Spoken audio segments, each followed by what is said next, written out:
l'Italia delle piccole imprese. Non spegnete questa luce.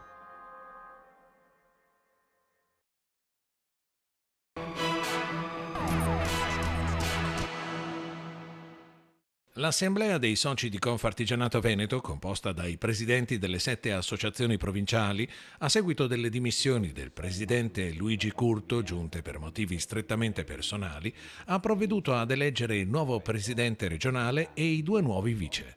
La scelta, a larghissima maggioranza, è caduta sul presidente della Confartigianato Vicentina, Agostino Bonomo, che quindi guiderà la federazione regionale sino alla scadenza naturale del mandato nel gennaio 2019.